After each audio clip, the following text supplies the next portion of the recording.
My name is Michael Storms. That's my name before I became Muslim.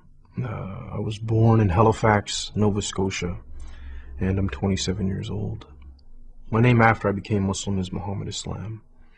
My childhood was very difficult. My family, I came from a very violent background.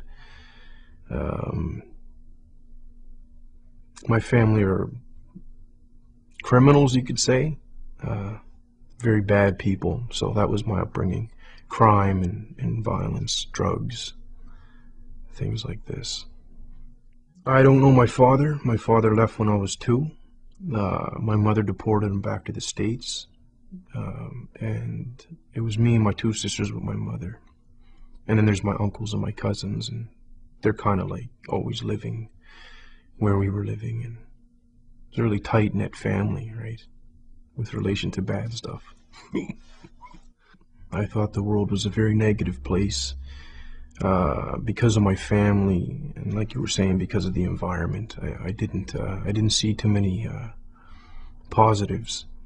So, and you could also say that my family kind of restricted my access to other things.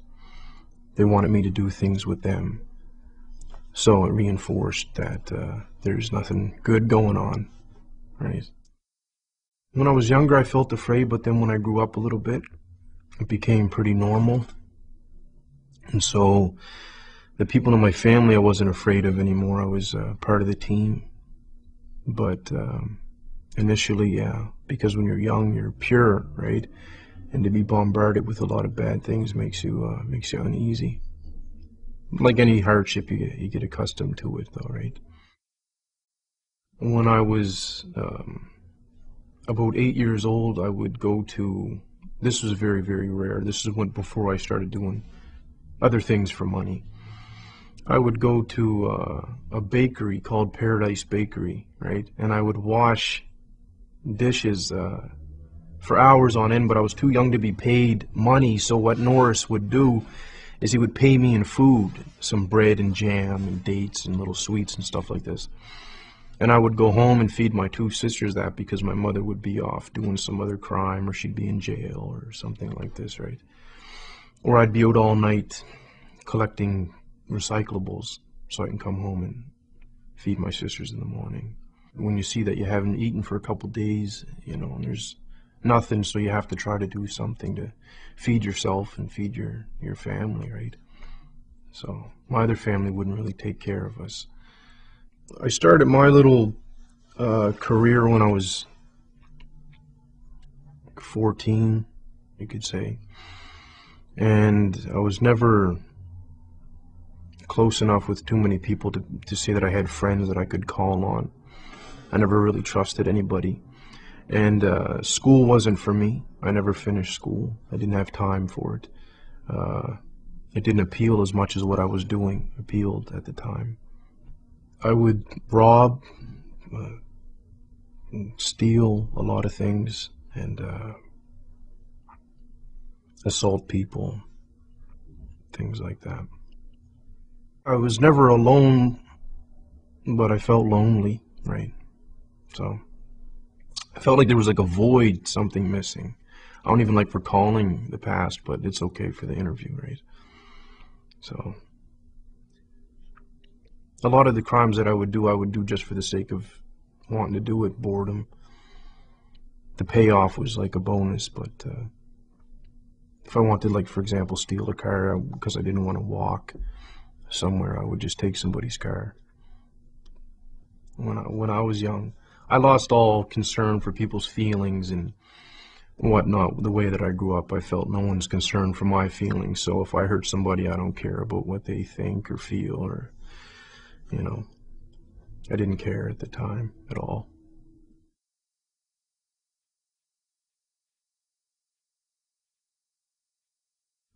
I was in my cell. It was towards the end of my sentence. I was just about to get out. And I didn't want to, I wanted to do something else. I didn't want to continue being bad, you could say. And so the way that I started to ask questions when I was by myself was along the lines of, I don't know if there's a God or if you exist, or I could be talking to myself for all I know. I don't know why I'm alive. Things like this. But if there's a reason why I'm alive, or if I'm not talking to myself and there is a real creator, as people would call it, can you show me why I'm alive? And then I would just talk and say, for example, I stressed the point that I needed it to be shown to me because I didn't trust anybody, let alone somebody telling me about God, right? I had a brother named Ahmed talk to me about Islam initially, but again, he told me, so I didn't believe him. And he would mention things like heaven and hell, and I didn't believe what he was saying until I had a dream of both the places. And even then I was being resistant. I was, I was like, maybe that was a fluke and this and that, right? I had a dream of the Prophet Muhammad, peace be upon him.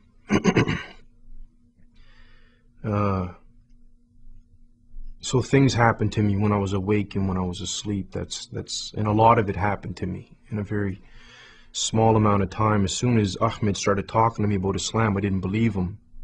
Allah already knew that I wouldn't believe him, but that was like Islam, Muhammad, Allah, and it's like whatever. And then these things started happening. And then I recalled what I asked for when I was in jail, for things that happened to me, so I can't deny it, right? It was very, very difficult.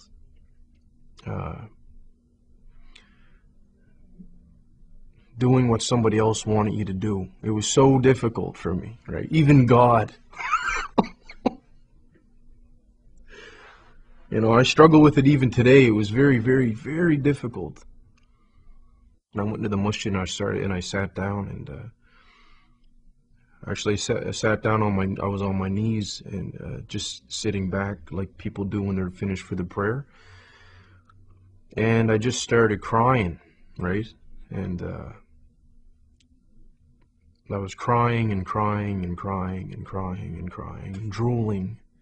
I couldn't control myself, right?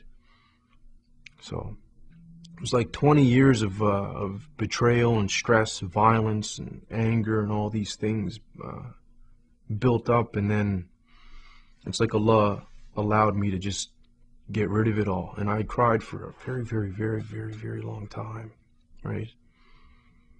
And I couldn't move, right? I was just crying.